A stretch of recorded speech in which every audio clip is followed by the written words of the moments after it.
6-year-old black girl refused to sit. Her teacher found out why and called 911 shaking. Sarah Collins had envisioned her new life in Brooksville, Georgia, as a breath of fresh air, literally and figuratively. After a messy divorce and years of burnout teaching in the noise and chaos of Chicago, the sleepy southern town with its white picket fences, oak-lined streets, and porch-waving neighbors promised a kind of peace she could almost taste. On her first Monday at Brooksville Elementary, she arrived early, the smell of freshly waxed floors and blooming azaleas lingering in the air. Her classroom was softly lit in pastel greens, alphabet borders marching proudly above the whiteboard, each desk neatly labeled with a child's name. It all felt so orderly, so safe. That illusion lasted until the bell rang. The children tumbled in like a whirlwind of laughter and squeaky sneakers, Jackson with his painted rock, Lucy with a gap-toothed smile and an unsolicited hug. One by one, Sarah greeted them, guiding them to their seats, adjusting their collars, easing their nerves. But then the last child entered, not with the noisy cluster, but like a shadow slipping through a crack in the world. Emily Brown, small, still, her uniform hung awkwardly on her thin frame, the collar frayed, her eyes fixed on the floor like she was waiting for permission to exist. "Hi, Emily," Sarah said gently, crouching to her level with a practiced smile. "I'm Miss Collins. Your seat is right here, sweetheart." Emily gave the faintest nod but didn't move. She didn't sit. She stood at her desk, hands tightly clutching the hem of her skirt, her voice absent, her presence almost spectral. It wasn't defiance. It wasn't shyness. It was something else, something heavier, etched deep into her tiny bones. Sarah felt it then, a tremor beneath the calm surface of Brooksville, and though she didn't yet know why, she knew one thing for certain. This child was trying to survive something far worse than the first day of school. Over the following days, Sarah Collins found her eyes drifting constantly to the girl who never sat. Emily Brown remained upright through every lesson, every song, every activity, as though her legs were locked in place by invisible chains. She didn't fidget. She didn't complain. She simply stood, silent, watchful, enduring. Sarah tried everything, coaxing with a cushion patterned in cheerful flowers, offering choices of where to sit, even playfully pretending to trade places with her. But Emily would only whisper, barely audible, "I'm not allowed." The words were not uncertain. They were memorized, rehearsed, etched into her like a brand. During art time, while the other children smeared color across paper with messy delight, Emily worked with eerie precision, never once bending her knees. Her drawings were different too, darker.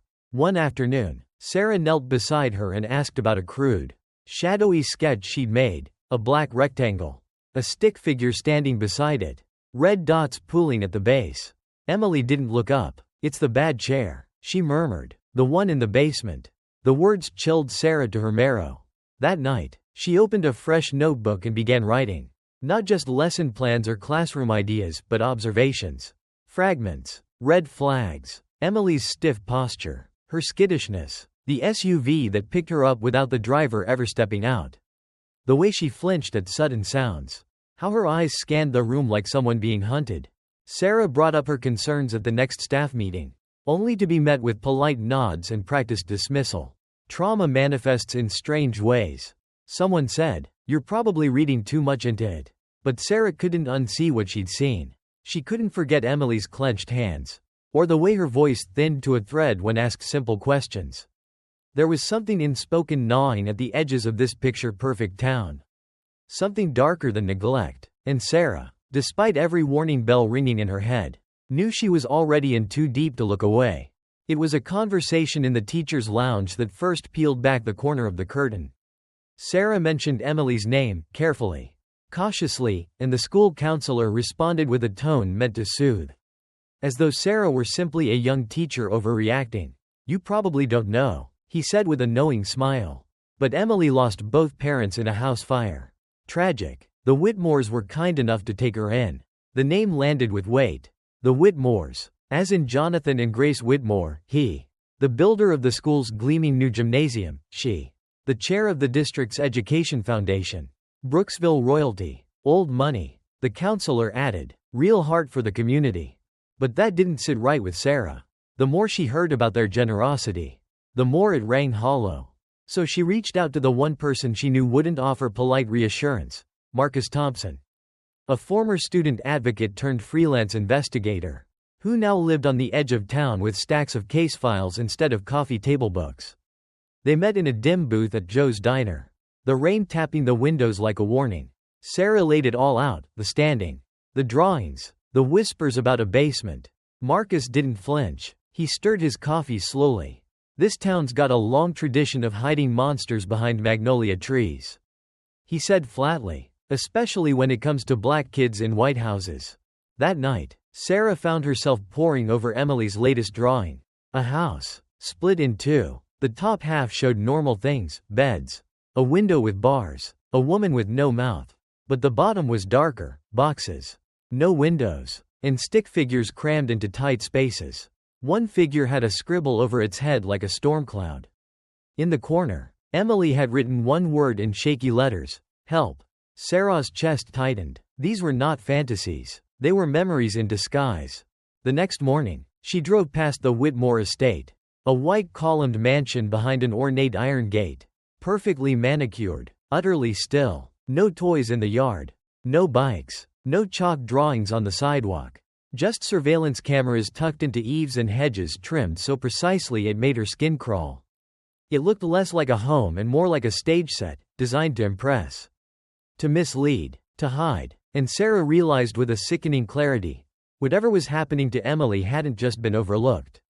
It had been dressed in charm, draped in respectability, and hidden in plain sight.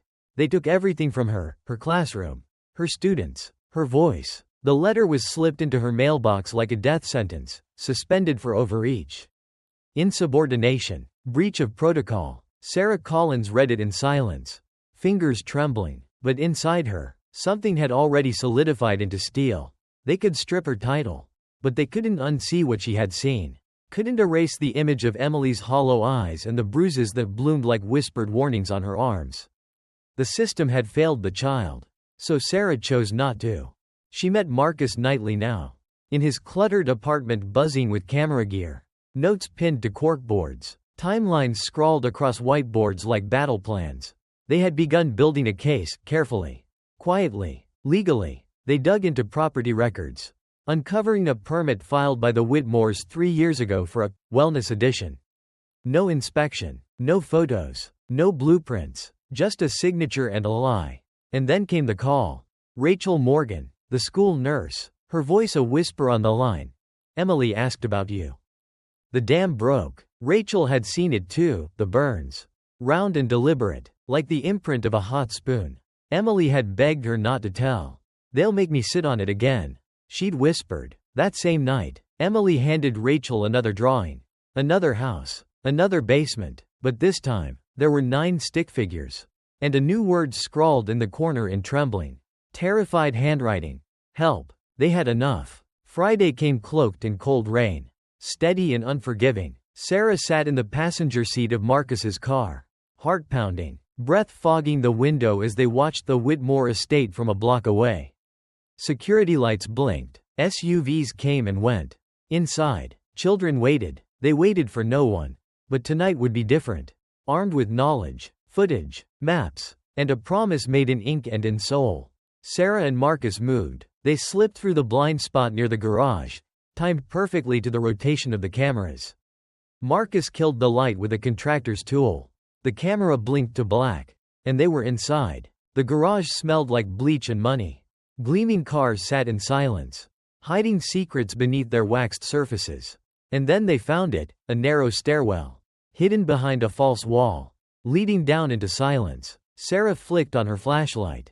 The air grew colder with every step, thick with mildew and dread. What waited at the bottom wasn't a spa or gym or wellness suite.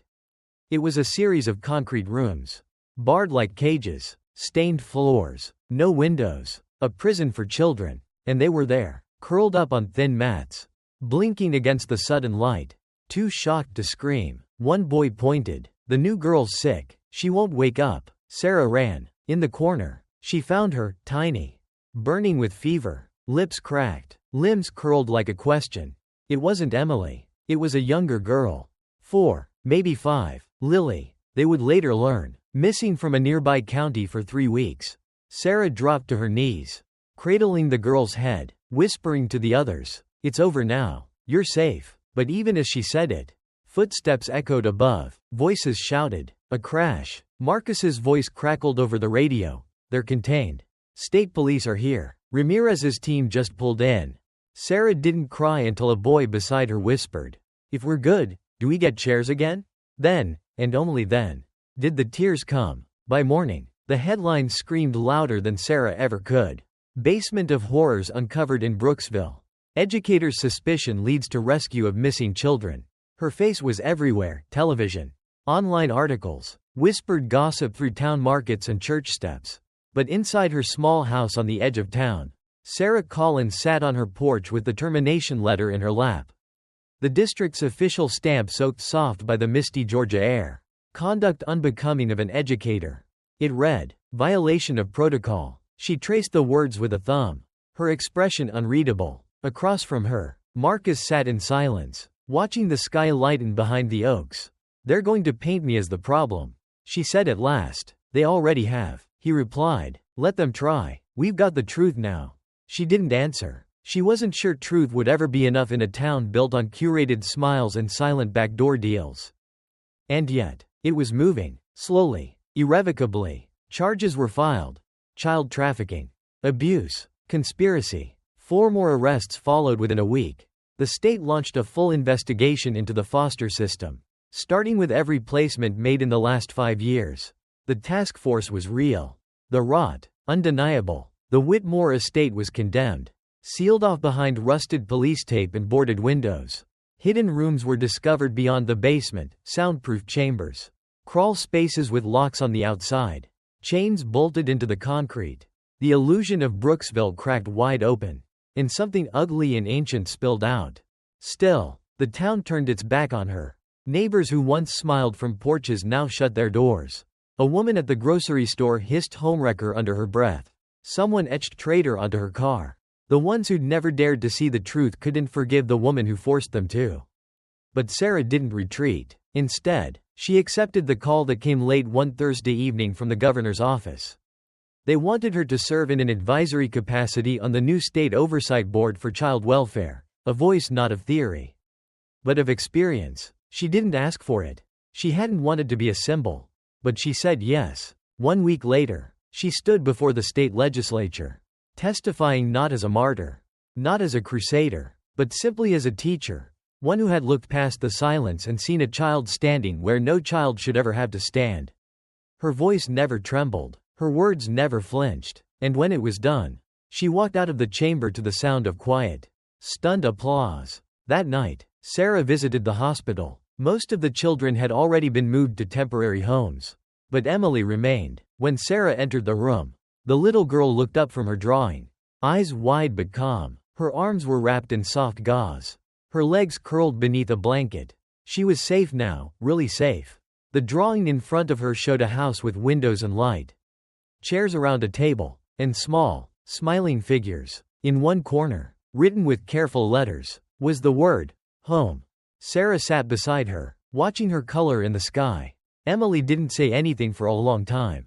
Then she whispered, "I knew you'd come." And just like that, everything, the ridicule, the suspension, the pain, felt small compared to the gravity of those 4 quiet words. Later that month, as the estate was torn apart by court-ordered excavation, the truth spilled into the sun. The tunnels, the hidden rooms, the documents. There had been more children than anyone had guessed. Some were never found. Brooksville could no longer pretend. Officials resigned. Institutions were restructured. But even in the aftershock, Sarah knew the road ahead would be long, uneven, uphill. She also knew one thing with certainty. No child in Brooksville would ever be told again that standing was the only way to survive. It had been months since the storm broke over Brooksville, months since the estate was gutted, since the basement secrets were dragged into daylight, since Sarah Collins was dismissed from her post for daring to protect a child no one else wanted to see. The world had moved on. As it always did, the news cycles turned, the headlines faded, the spotlight dimmed, but Sarah stayed. She walked the streets of the town that had once welcomed her with southern smiles and sweet tea. and now met her with cold shoulders and whispered slurs. Her groceries were bagged in silence. Her mailbox filled with anonymous notes, some cruel, some tearful apologies. Too late, but she endured, not for redemption, but because her work wasn't finished. One bright morning in early spring, Sarah stood in front of room 4B at Willow Creek Elementary. She wasn't here to teach. Not yet. She had been invited, personally, by Maria Rodriguez, the new principal, and the only school board member who had voted against her dismissal. The district had changed in the wake of the investigation. Leadership replaced, policies rewritten, oversight tripled. The halls felt different now, more open, more watchful, more real. Inside the classroom, second graders buzzed with the untamed energy of youth. Sarah smiled as she stepped in, her heart tugged by the sight of backpacks flung carelessly, colorful sneakers tapping against linoleum, giggles echoing off the freshly painted walls. The teacher introduced her simply. "This is Miss Collins. She's here to tell us a story." She took her place at the front of the room, hands folded, breath steady. The children quieted, some leaning forward, others hugging their knees. She was a girl who never sat. Sarah began, her voice soft but unwavering. Not on chairs, not on rugs, not even when she was tired. Because someone told her that sitting was dangerous. That sitting meant punishment. The room fell still. Eyes widened. A boy raised his hand. Did she ever sit down again? Sarah smiled gently. Eventually. But not because someone told her to. Because someone saw her, and helped her understand that sitting can mean something else. It can mean comfort, choice, safety. Then, from the back of the room, a small voice chimed in. "Hi," said a girl with neatly braided hair and a quiet confidence that hadn't existed a year ago. "Last year, I couldn't sit down, not even on the rug. But Miss Collins helped me. And now," she paused, walked to the empty space in the circle, and slowly folded her legs beneath her. "Now I get to sit whenever I want." The teacher brought her a small cushion from the shelf, which the girl accepted with a smile like sunrise. Sarah felt her throat tighten. Around her, the students clapped, not wildly, but with a kind of reverence. They handed her a card, handmade and clumsy, but beautiful, each signature a crayon-scrawled tribute surrounded by tiny, colorful chairs. Chairs everywhere. Chairs with pillows. Chairs with stars. Chairs with names. And in that moment, Sarah Collins understood something profound. Justice wasn't always in the courtroom or the headlines. Sometimes, it was in the quiet courage of a child choosing to sit. In the trust rebuilt from ruin. In the voices that once whispered now speaking their own stories. As she walked out of room 4B, the sun warm on her face. She didn't need applause or accolades. She had something better, a future reshaped, one child at a time. And behind her, in that second-grade classroom, a once silenced girl was telling her story, with her own words, her own voice, and her legs crossed softly on a cushion that no one could take from her again. The house was gone now, boarded, condemned, swallowed whole by silence and shame. But the memories it held clung to the town like fog after rain. Impossible to sweep away. The Whitmore estate, once the crown jewel of Brooksville, now stood as a monument to the town's willful blindness. Its manicured lawn had turned to weeds. Its gates rusted. The security cameras no longer blinked. No more SUVs gliding in under moonlight. No more secrets dressed in Sunday best. But for those who had lived beneath its floors, who had counted seconds in darkness and silence, the echoes lingered, faint and chilling. In the months that followed the raid, as the task force sifted through every forged document, every missing child report, every paper trail deliberately buried, the truth only grew heavier. Hidden tunnels had led to rooms not even the builders could explain. Soundproof chambers, trapdoors, locks on the outside, drawings scratched into the walls. And as each discovery surfaced, so did new stories, new names, new wounds. New children whose voices had never reached anyone until now. It was as though the house itself had become a map of pain. Each room a chapter, each secret a scream. Brooksville changed because it had to, not because it wanted to. The school board was dismantled. Officials were replaced. The state issued sweeping reforms to the foster care system, placing stricter checks, mandatory interviews, surprise inspections, and whistleblower protections. A public hearing was held in the courthouse, attended by reporters, officials, and citizens who once refused to look up. One by one, survivors testified, not just about the Whitmore estate, but about the silence that had followed them for years. About teachers who didn't ask. About neighbors who didn't knock. About towns that didn't want the truth. And in the center of it all stood Sarah Collins. Not behind a podium, not on a platform, but beside the very children she had refused to abandon. She had no title, no official badge, but she had something rarer: trust. Hard-won and unwavering. When the news crews packed up, when the investigations slowed, she kept showing up. She visited the children now placed in new homes. She read stories in shelters. She answered calls from scared foster parents unsure of what to do. She walked into meetings armed not with theories, but with names and faces and drawings that still lived in her memory like ghosts. One summer evening, long after the media had moved on, Sarah drove past what had once been the estate. The iron gate stood twisted, its vines overgrown. A sign now hung in front of it: state property. No trespassing. But she wasn't there for closure. She was there because, despite everything, she needed to see it, needed to remind herself how far they'd come and how far they still had to go. She parked the car and stood in silence as the sun dipped behind the trees. The air was thick with heat and memory. And then, from the passenger seat, came a voice, small, familiar. "Can I get out?" It was Emily. Her eyes searched the ruins. Unsure, her hands clutched a sketchbook. The pages filled now with new drawings, bright ones. Fields, houses, faces with smiles. She stepped out carefully, her feet crunching the gravel, and looked at the house that once tried to break her. "I don't have to be scared anymore, do I?" she asked quietly. Sarah walked over and took her hand. "No," she said, "you never did. They just made you believe you were alone." Emily squeezed her fingers. "But I'm not." And with the quiet strength of a child who had endured what no child should. She opened her sketchbook, tore out one page, and walked to the gate. She slipped it through the bars, just enough for the wind to catch it. It fluttered down onto the front lawn like a fallen leaf. A picture of a girl, sitting on a chair, smiling, under a sky full of stars. Then she turned and walked away, free.